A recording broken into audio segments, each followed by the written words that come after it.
बोलो सब संतों की सत्य सनातन धर्म की।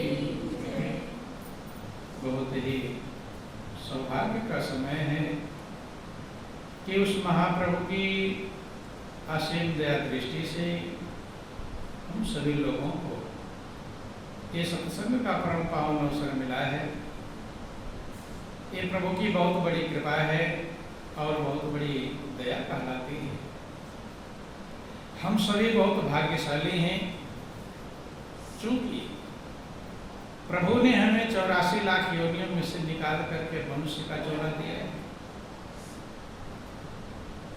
भगवान के लिए सब प्रिय हैं, सबको प्रभु ने बनाया है, लेकिन मनुष्य विशेष प्यारा है। रामायण में लिखा गया कि सब मम प्रिय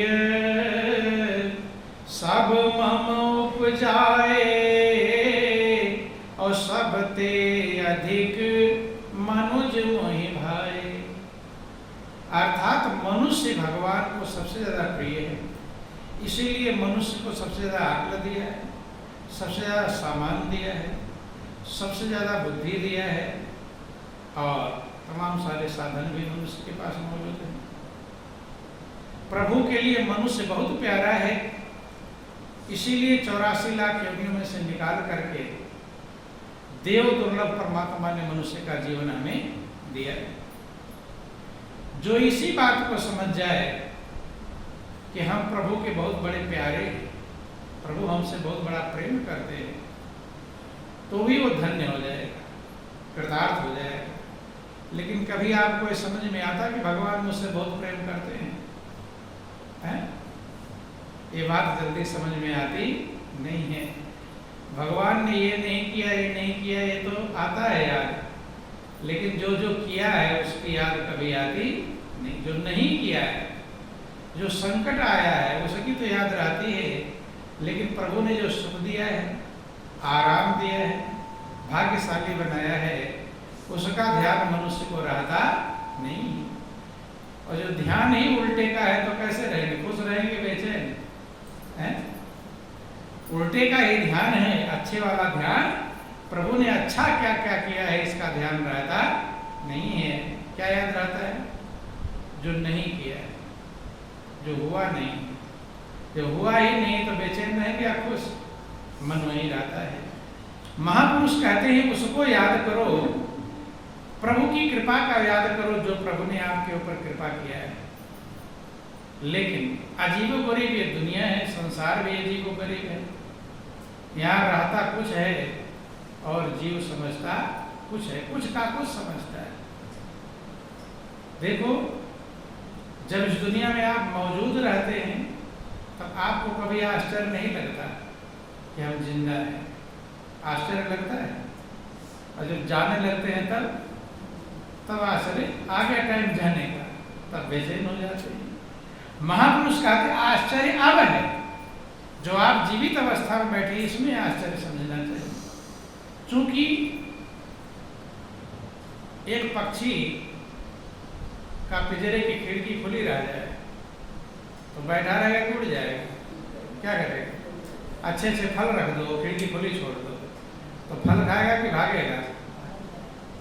कितने मीठे फल रख दोगे उस पिंजरे में, और खिड़की अगर खुली रह गई तो पक्षी रुकने वाला भागता है, क्योंकि बंधन किसी को पसंद नहीं। लेकिन मनुष्य पक्षी से भी अभागा है, इसकी खिड़की खुली हुई है। मनुष्य का जीवन पागे तो समझ लो आपके बंधन की खिड़की खुली हुई है। बंधन से छूट सकते हो, निकल कर भाग सकते हो, लेकिन मनुष्य भागता नहीं।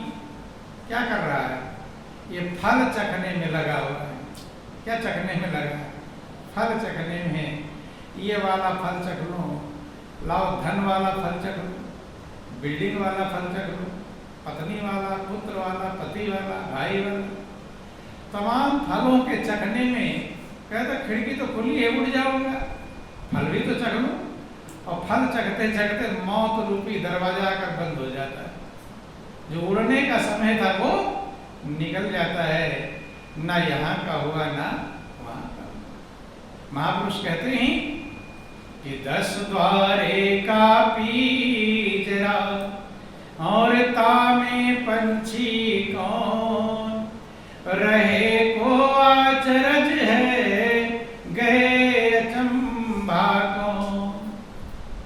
9 दरवाजे खुले हुए हैं और फिर भी आत्मा रूपी पक्षी शरीर रूपी पिंजरे में बैठा हुआ है।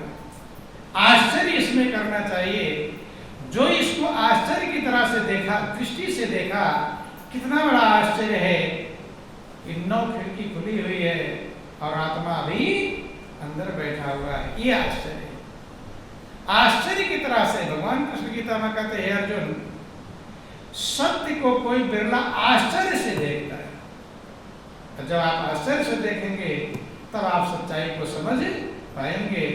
लेकिन इसमें कोई किसी को आश्चर्य लगता कि रहे को आचरण है गए अचंभा कौन।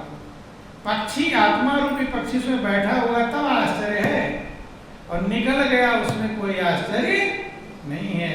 लेकिन लोग उल्टा है, तब आश्चर्य करते जब निकल जाता, रोते हैं, चिल्लाते हैं, दुखी होते हैं, परेशान होते हैं। और जब तक रहता है तब तक कोई आश्चर्य। महापुरुष का तो इस समय आश्चर्य की तरह से देख लो कि जो आत्मा रूपी पक्षी में बैठा मौजूद है, कल्याण का मौका है, उद्धार का मौका है, साधन का मौका है, साध सकते हो अपनी मंजिल को, मंजिल पहुंचने का मौका। जब तक पक्षी आपके अंदर है तब तक आप जो मर्जी कर सकते हो, निकल जाएगा सब बेकार।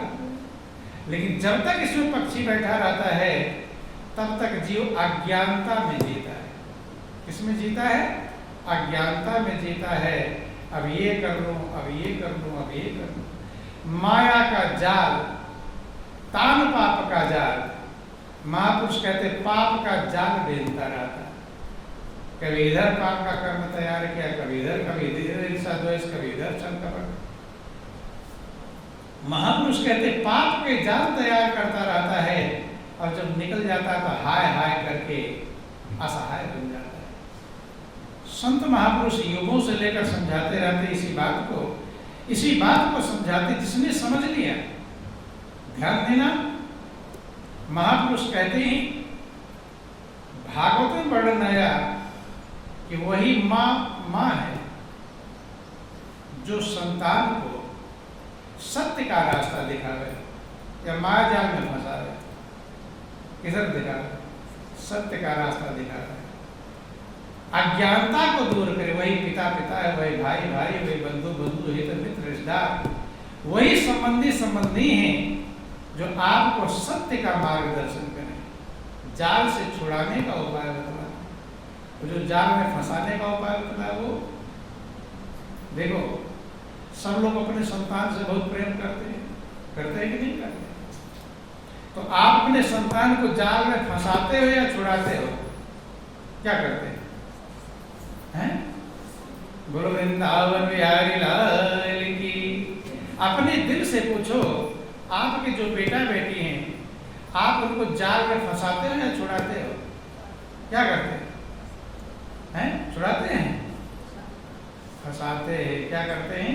फंसाते। बचपन से ही उसे अज्ञानता सिखाते हैं। क्या सिखाते हैं? अज्ञानता। छोटा सा बच्चा रहता है, उसको सिखाते हैं कि देख ये तेरे पिता है, ये तेरे भाई है, तेरे ताऊ। और हमने तो ये देखा है, जब बच्चा कुछ नहीं समझता, छोटा सा बच्चा होता है ना, वो तुम क्या कह रहे हो कुछ नहीं समझता, फिर भी आप उससे कुछ ना कुछ कहते रहते हो। कहते हैं कि नहीं? कहते हैं। बच्चा समझता है जो तुम कह रहे हो, लेकिन फिर क्यों कहते हो? हैं? कहते हैं, कहते रहते हैं कि अरे तेरे पापा अभी आ रहे हैं। वो समझ रहा है कि पापा क्या होते हैं, लेकिन तुम क्या कर रहे हो?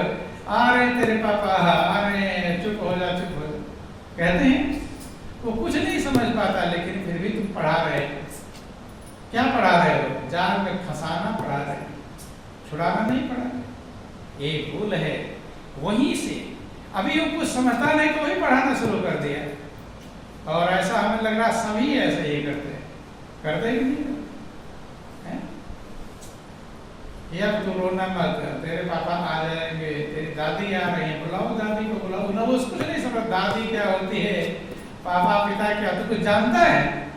छोटा सा 1-2 महीने 4 महीने का बच्चा है, कुछ नहीं समझता, लेकिन उसको कहते रहते हैं तोते को बुला दो, आजा तोता आजा, मिठाई लेके आ जा, कहते हैं।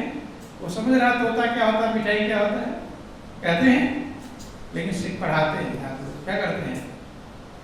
किसी ने कहा कि ऐसे उसको सिखाओ, तुम भी जानते हो नहीं समझ रहा है मेरी बात को, जानते कि नहीं जानते, फिर क्यों पढ़ाते हो? आदत बन गई है। लोग किसी ने कहा तुम्हें ऐसे करते रहो, बोलो वृंदावन बिहारी लाल की। चंदा मामा को बुलाते, चंदा मामा आ जाए, मेरा बेटा रो रहा है, इसको चुप कर जाए, कहते हैं तो बेटा समझ लेता है कि किसको बुला रहे हैं। ध्यान देना, बोलो वृंदावन बिहारी लाल की। धीरे धीरे वो अनपढ़ है, कुछ नहीं जानता, नहीं समझ पा रहा तुम्हारी बातों को, लेकिन फिर भी पढ़ाते रहते हैं। क्या पढ़ाते हैं? जाल से छूटना कि फंसना? फंसना। और कहते हैं हम अपने बच्चों से बहुत ज्यादा प्रेम करते हैं, कहते हैं कि नहीं कहते? और दिल भी तुम्हारा कहता है कि हम बहुत प्रेम करते हैं। जाल में फंसाओ और कह दो कि बहुत प्रेम करते हैं। सही प्रेम तब है जब जाल से उन्हें छुड़ा दो।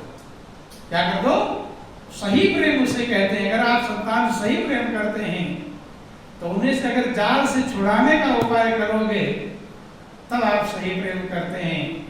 और जाल में फंसा रहे हो तो तुम भी धोखे में हो और उसे भी धोखे में। देखो ध्यान देना, एक वही मदालसा, क्या नाम था? हाँ, ऐसे भी लोग हुए जिन्होंने अपने बालक को छुड़ाया। ध्रुव की माँ हुई, उसने अपने बालक को, ध्रुव को फंसाया नहीं माया के जाल में, क्या किया? छुड़ाया। देखो माँ उसे कहते हैं, रामायण में लिखा गया कि पुत्रवती युवती जग सोई और रघुपति भगत जास सुत होई। रामायण में तुलसीदास जी रामचरितमानस में वर्णन किया कि सही में पुत्रवती माँ कौन कहलाती है। ये नहीं कि बेटा पैदा हो गया पुत्रवती कहलाएगी।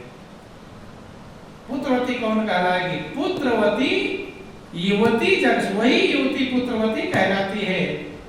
रघुपति भगत जास सुत होई, जिसका पुत्र, जिसकी संतान प्रभु का भक्त हो। ये ध्यान देना, सही में पुत्रवती तब है अगर उसकी संतान प्रभु का प्रेमी बन जाए। और आगे कहा गया कि नत बंध्या अरुबाझ बियानी और राम विमुख सुतते बढ़ानी।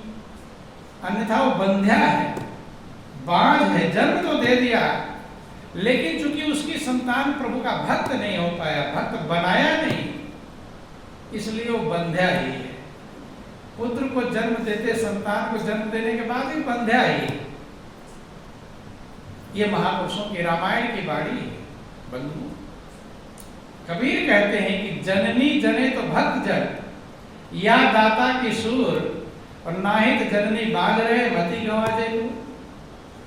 माँ अगर जन्म दे, 3 का जन्म दे, या तो सूरवीर का, वीर, वीर का मतलब पहलवान नहीं, वीर का मतलब वीर उसे कहते हैं जिसके सामने कोई अत्याचार ना होगा, जिसके सामने कोई किसी को सता ना पाए, उसे वीर। वो पहलवानी का वीर का क्या मतलब? सत्य का वीर होना चाहिए, जिस संतान के सामने कोई अत्याचार न कर पाए। या दाता मन दानी का, और या तो भक्त का। किसका? भक्त का। और 3 में से अगर उसकी संतान एक भी नहीं है, न दानी है, न शूरवीर है, न भक्त है, तो फिर संतान को जन्म ही ना दे। कहते नाहित जननी बाज रहे मति गवा दे नूर, अपना नूर, अपनी शक्ति, अपनी पावर क्यों बर्बाद करे? इसलिए ध्रुव की मां हुई जिन्होंने सही में पुत्रवती कहलाती है। क्या कहलाती है? जिन्होंने अपने संतान को अमर कर दिया। और जो राजा उत्तानपाद मोह और अज्ञानता के बस में थे, उनका भी नाम ध्रुव के कारण होता है। सुरची जो उसकी सौतेली मां थी ध्रुव की, ध्रुव के कारण उनका भी नाम होता है।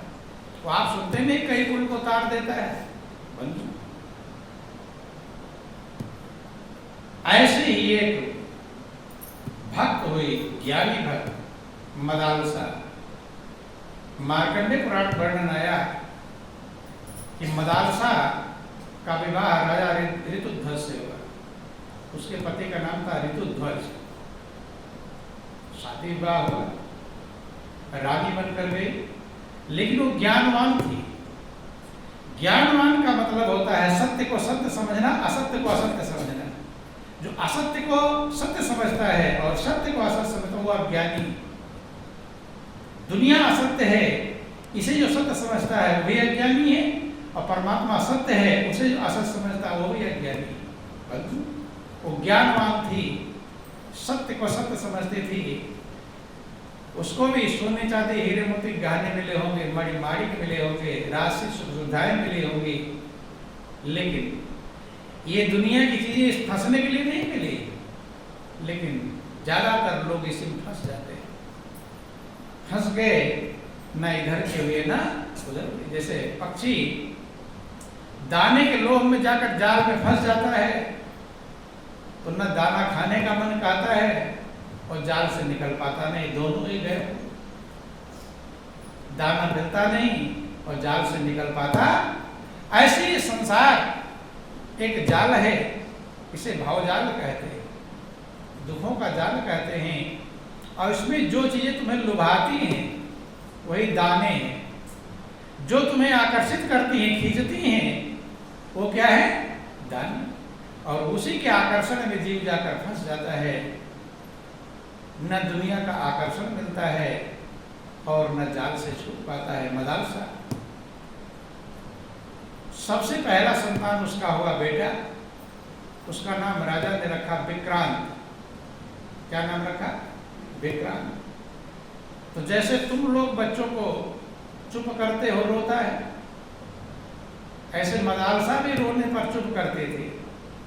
लेकिन वो नहीं कहते थे पापा आएंगे मिठाई लाएंगे, चंदा मामा आएगा दूध भात लाएगा, नहीं समझ में। वो क्या कहते थे कि तू क्यों रो रहा है? तू तो दीनहीन नहीं, तू तो समर्थवान आत्मा है, तू आनंद का भंडार है, तू शांति का स्रोत है, तू सुखों का मूल है, तुझे क्या चिंता है? तुम उसी परमात्मा का अंश है। कब सबक सिखाते थे? जब तुम लोग दूध भात बुलाते हो चंदा मामा, नहीं समझ में? तो ये ध्यान देना। ज्ञानी ज्ञानी की तरफ ले जाता है, अज्ञानी अज्ञान की तरफ ले जाता है। वो कहती है कि ना कोई तुम्हारा है ना तुम किसी का है, तो निर्लेप नारायण, तेरा कोई भी नहीं। आत्मा तुम अजर अमर अविनाशी है, तो सत्य है, चित्त है, आनंद स्वरूप है, आनंद की राशि है। तू क्यों रोता है? ये ज्ञान की बातें कहकर उसको तो रोना चुप कराते थे। किसको? तो आप लोग जैसे चुप कराए हो वैसे वो सीखेगा। नहीं समझ में? जो जो झूठी बातें ही कहते हो उसे सही तो कहते नहीं, सही कहते हैं। अब कहते चंदा मामा आएगा दूध भात लाएगा, सही कह रहे हो झूठ? तो तुम खुद झूठे हो और उसे झूठा ही सिखाना शुरू कर दे। शुरू से ही झूठ ही सिखाते हैं। ना चंदा मामा आएगा ना दूध भात लाएगा, लेकिन सब यही उल्टा सीधा पाठ पढ़ाते हैं और वहीं से सीखता है। ध्यान देना, भले वो कुछ ना, वही तो आत्मा आपके अंदर, वही उसके अंदर है। जैसा सिखाओगे वैसा सीख जाता है। मदालसा ने जैसा सिखाया, ज्ञान की बातें सिखाई, कल्याण की बातें सिखाई, तू अजर अमर विनाशी है, तू तो आनंद की राशि है, तेरा स्वरूप निर्लेप है, निर्दोष है, निर्विकार है, आनंद की राशि है। ये संसार कुछ भी नहीं है, न कोई तेरा। वही महापुरुष कहते हैं कि तू नहीं केरा कोई नहीं तेरा, क्यों करे मेरा तू नहीं कोई नहीं तेरा, क्यों करे मेरा मेरा। तू नहीं केरा कोई नहीं तेरा, क्यों करे मेरा मेरा। तू नहीं केरा कोई नहीं तेरा, क्यों करे मेरा मेरा। और तेरा है सो तेरे पास है, तेरा है सो तेरे पास है। और सभी है मेरा याद स्वभाव मेरे। अवधू सदा मगन में रहना आप स्वभाव मेरे। अवधू सदा मगन में रहना। वो कहती तू अपने स्वभाव मगन रहना, न तू किसी का है न कोई तेरा। और आप लोग क्या कहते हो, ये तेरी माँ है, ये दादी है, ये नानी है, नानी आएंगी नानी आएंगी। भले आवे कोई ना, लेकिन तुम पता नहीं कितने लोग बुला के पेश कर देते हो। नहीं आता कोई नहीं, झूठ का गाथा पढ़ाने लगते हैं। और जैसा पढ़ाओगे वैसा वो पढ़ लेगा, पढ़ेगा ही वैसा। ध्यान मदालसा ने समझाया कि तू किसी का नहीं, तू निर्लेप है। आनंद की राशि तुझमें ही है, कहीं बाहर ढूंढने की जरूरत नहीं। सारा ज्ञान समझाया। और जो शुरू में जो हम समझाएंगे, क्योंकि कोरा कागज है, आप लोग उसके हृदय पर झूठ लिख देते हो, इसलिए झूठ का पुतला बन जाता है। बन जाता है कि नहीं बन जाता। और बहुत बार हमने देखा माँ बाप एक बच्चे को झूठ सिखाते हैं, सिखाते कि नहीं सिखाते। कोई आएगा बुलाने के लिए, अब उससे मिलना रहेगा, जान रहे हैं कि कर्ज लिया था, कर्ज मांगने वाला आ गया। बच्चा आता है कि पिताजी फला आदमी आया है, और पिताजी जानते हैं कर्ज मांगेगा, अभी कर्ज दिया नहीं जा पाएगा, तो कहते हैं कि जाकर कह दे कि पिताजी घर पर नहीं। अब बच्चा जाकर क्या कहता है कि पिताजी कह रहे हैं कि पिताजी घर पर नहीं है। बोलो वृंदावन बिहारी लाल की। क्योंकि उसके पीछे क्या, झूठ के पीछे क्या राज छिपा हुआ है, उसे क्या पूरा सारा व्याख्या समझता नहीं। वो जाकर बोलता है कि पिताजी कह रहे हैं कि पिताजी घर पर, पिताजी ये तो कह रहे हैं। तो झूठ ही सिखाते हैं। मनुष्य खुद झूठ में रहता है और अपने बाल बच्चों को झूठ ही सिखा देता है कि झूठ ही लेना और झूठ ही देना और झूठ ही भोजन झूठ सदेना। रामायण में लिखा है कलयुग में कैसे लोग करेंगे कि झूठ ही लेना झूठ ही देना और झूठ ही भोजन झूठ चबेना। झूठ का पूरा पुलंदा खुद बांधे जाते हैं और वही बच्चों को भी तैयार कर देते हैं। झूठ पे झूठ, झूठ पे झूठ। और जब बच्चा बाद में तुमसे झूठ बोलता तब गुस्सा आता है, क्योंकि मुझसे झूठ बोलता, तुम्हें तो ट्रेनिंग दिया है, जो ट्रेनिंग दिया वही तो करेगा। लेकिन मदालसा ने वो ट्रेनिंग नहीं दिया। मदालसा का तो तुम सिद्ध बुद्ध चेतन स्वरूप है, आनंद का स्वरूप है, परमात्मा की आनंद की राशि है। तो अपने स्वरूप में अपने मन को लगाना, ना कोई तेरा है ना कोई तुम्हारा, तू किसी का है। ये शरीर कुछ समय के लिए मिला है, इसी में सत्य की प्राप्ति करनी है, सत्य की तरफ जाना है। झूठ माया में मन मत लगा। भगवान शंकर ने पार्वती को यही समझाया, उमा का मैं अनुभव अपना, सत हरि भजन जगत सब सुन। तो जो आपने ट्रेनिंग दिया बच्चा वैसा बन जाता है।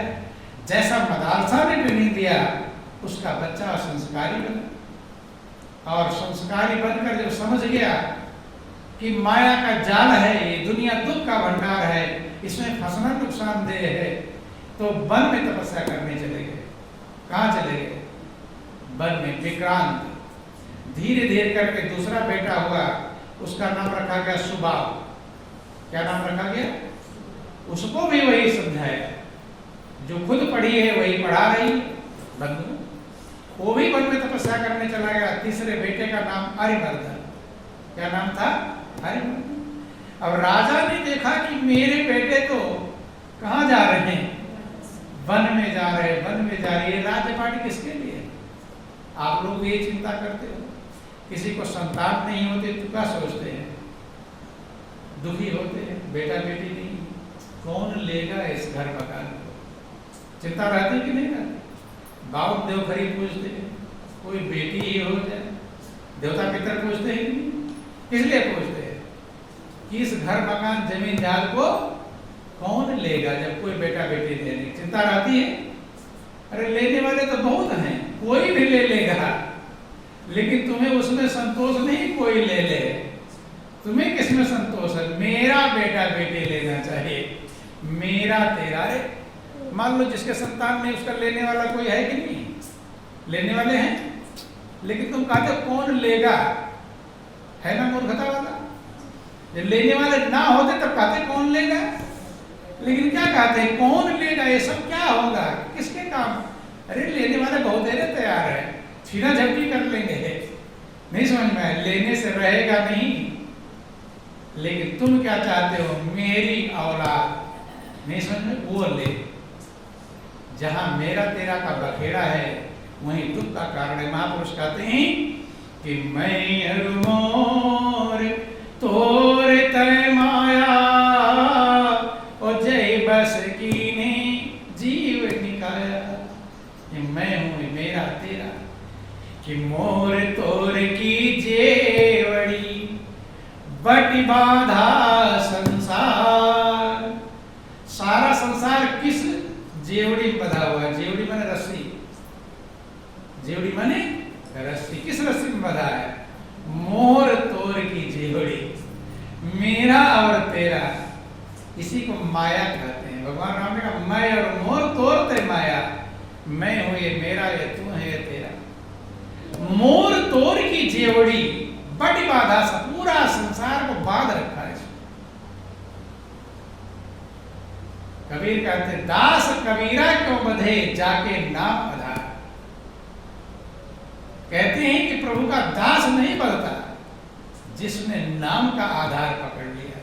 किसका पकड़ लिया? नाम। वो मोर तोड़ की जेवड़ी नहीं बनता, वो जेवड़ी उसके पास रहती ही नहीं, बंधेगा कैसे? वो जो जेवड़ी खुद ही तैयार कर रखे वो बंधेंगे। आप ही बड़े कर्म का रस्सी अपने गल कर फांसा, अपने ही कर्म की रस्सी तैयार करता है, अपने गले में फंदा लगाता है। इसलिए महापुरुष कहते हैं मदालसा ने अपने 3 बेटों को विक्रांत, सुबाव और अरिमर्दन, तीनों को वन में भेज दिया। किसके लिए? सत्य के ज्ञान के लिए, सत्य में मन लगाने के लिए, झूठ से मन हटाने के लिए, जाल से छूटने के लिए। चूंकि महापुरुष कहते हैं कि माया रूपी शिकारी ने जाल फैला रखा है, कि चतुर शिकारी ने रखा है जाल बिछा कर